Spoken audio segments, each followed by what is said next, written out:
Hello, lovely viewers. Welcome back to the Adventures of Susan. In today's video, I would like to share a little piece of my own childhood with you. It's a story that revolves around this amazing dish and the memories it holds.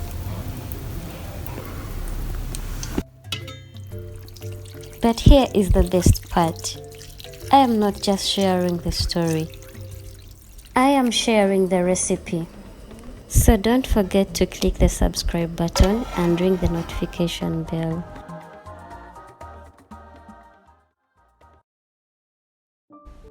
Growing up in rural Uganda was like living in paradise.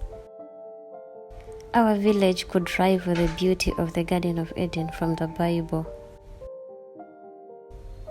As a young child, my days were filled with endless play, and I would often resist the calls to bathe or help with domestic chores. But when it was time for chicken stew and rice, oh, everything changed.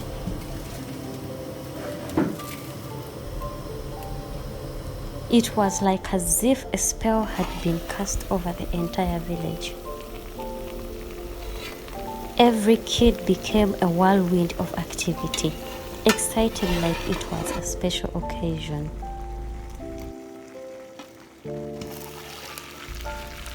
By 6 p.m., we would be squeaky clean and on our best behavior. Even the kerosene lamp during that particular time lit differently.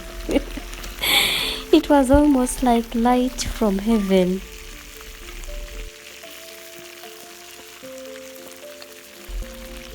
Mom had her rules though. Not a single morsel of the delicious meal would be served until every chore was completed and everyone had settled down. The anticipation during the waiting period was almost unbearable. This is the time when my secret strategy would come into play.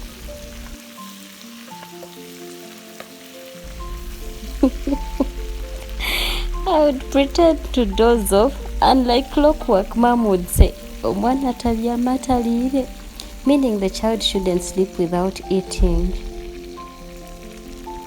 And that's how I managed to sneak a taste of the meal before everyone else. It was a delightful, sneaky indulgence. Afterward, I would joyfully return to the playing while eagerly waiting for the second serving with everyone else.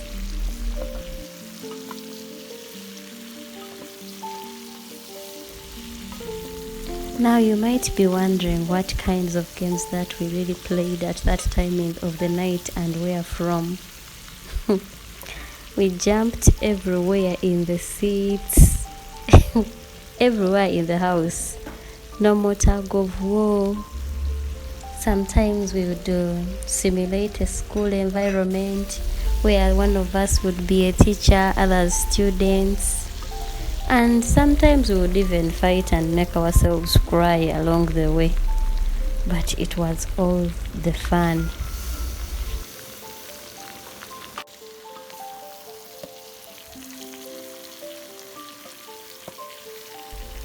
My Aunt Monica, Mommy's little sister, about 9 years old then, was a wise one too.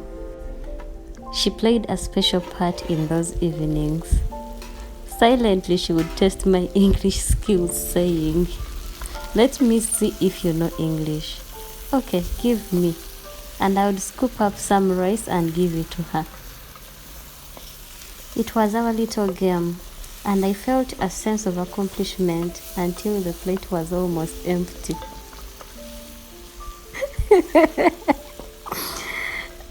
Then I would loudly declare, "Kionka auntie bili haihi kuhuamu," meaning it's almost finished, and she would cover my mouth to prevent me from revealing the secret. Laughter would fill the air, and it was a meal that made us all dance to its delightful tune.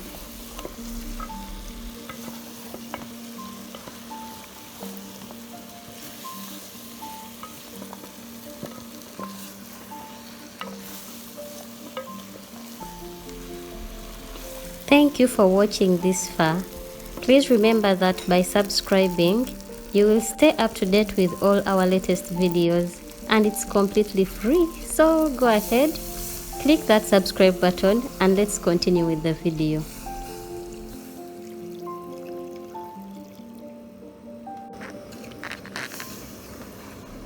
Omwana byamire wawali wawali wawali abyamiro turo wawali wawali wawali omwana byamire wali wawali abyamiro turo wawali wawali wawali imuka tugende wawali wawali wawali omwana byamire wawali wawali wawali abyamiro turo wawali wawali wawali omwana byamire wali wawali abyamiro turo wawali wawali wawali imuka tugende wawali wawali wawali.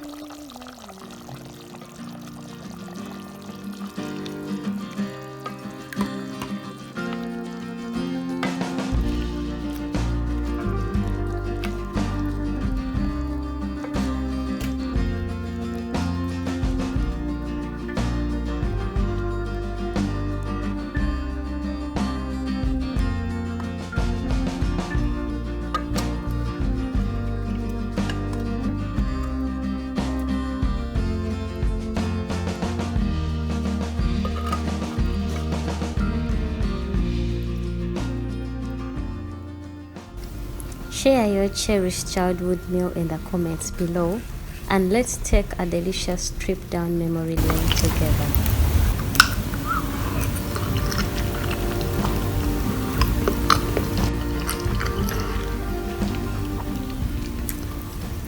Tastes exactly the way I remember it. Don't miss out more heartwarming stories and food adventures. Be sure to click the subscribe button and ring the notification bell. Bye bye.